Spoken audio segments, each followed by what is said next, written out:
तर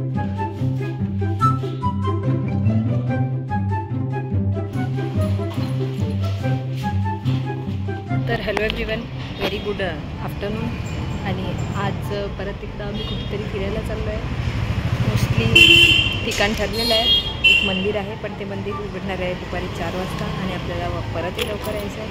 पण आता 2च वाजलेले आहे, त्याच्यामुळे आम्ही 2 ठिकाणं करायचं ठरवलं आहे. तर बघूया की ते 2 ठिकाणं ठरतात की नाही. आणि लोकेशन कन्फर्म ठरल्याशिवाय आम्ही नाव घेणार नाही, नाहीतर मग अजून आम्ही जाऊ दुसरीकडे. आता नाव दुसरं घेण्यात येईल. तर आम्ही आता डायरेक्ट तिथे पोचूनच तुम्हाला भेटू. तोपर्यंत सस्पेन्समध्ये राहा. धन्यवाद.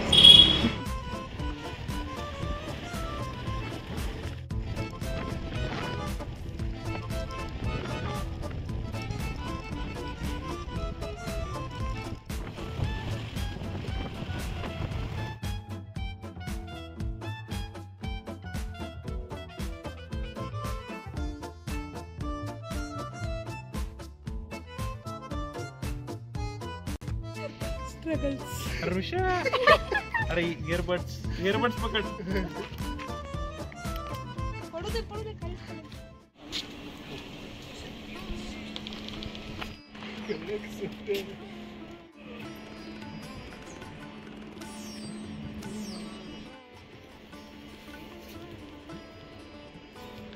व्हिडिओमध्ये एक कमेंट आली होती की तू बीच कमी दाखवत आहे आणि स्वतःलाच जास्त दाखवत आहे म्हणे.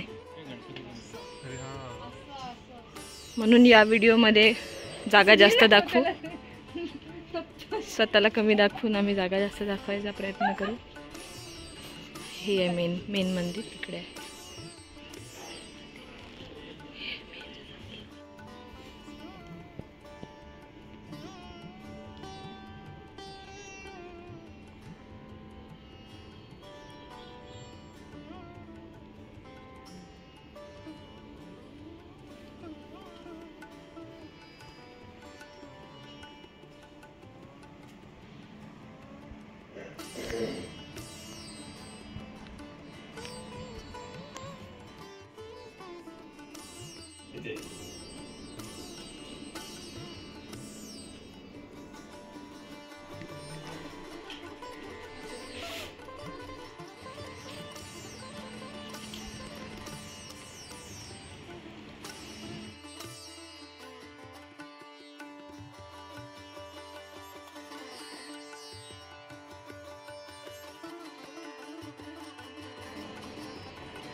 दर्शन झाल्यानंतर इकडे खाली जायचा रस्ता आहे.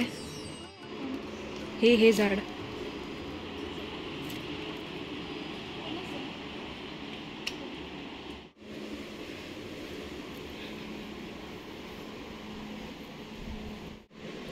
तर आम्ही इंस्टावर रील बघून इथे सहज आलो होतो. आणि इथे बघून माहिती पडलं की इथलं शिवलिंग जे आहे ते स्वयंभू आहे. इथले पंडितजी जे आहेत ते जास्त चांगले एक्सप्लेन करतील आपल्याला. पण खूप शांत मंदिर आहे आणि हे गिफ्ट अजून निवड. म्हणून बीच आणि मंदिर दोन्हीचं काम एकासोबत होईल. तुम्हाला जर वन डे ट्रिपसाठी यायचं असेल तर रत्नागिरीपासून 1 ते 1.5 तासाच्या अंतरावरती आहे. जयगडपासून पुढे आहे आणि गुगल मॅपवर तुम्हाला रस्ता भेटेल. त्यामुळे दुपारचा या संध्याकाळपर्यंत थांबा. बाकी आता खालचा या कॅमेरामॅन तुझ्यासोबत. Camera woman, camera lady.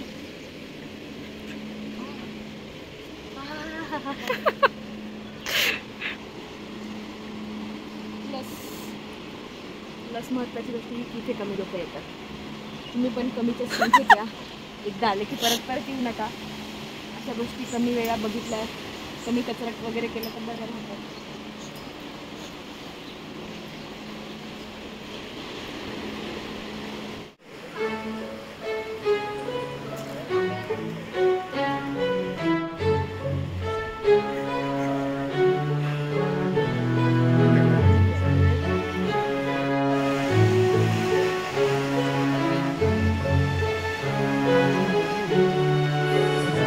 खाली आल्यावर हा सीन आहे मस्त एकदम. आहा. पण इथे पाण्यात उतरायचे काही मार्ग दिसत नाही आहे. अनलेस तुम्ही खूपच ॲडव्हेंचरस आहात तर तिथून तुम्ही खाली उतरू शकता, दगडात जाऊ शकता, तुमच्या रिस्कवर. बघा बाबा, प्लस दगडं खूप खतरनाक आहेत, वेगळ्याच टेक्स्चरचे आहेत. त्याच्यात तुम्ही नंगे पाव आल्यावर काही जमत नाही आहे, सगळं रुतत आहे. पण व्ह्यू खूप भारी आहे.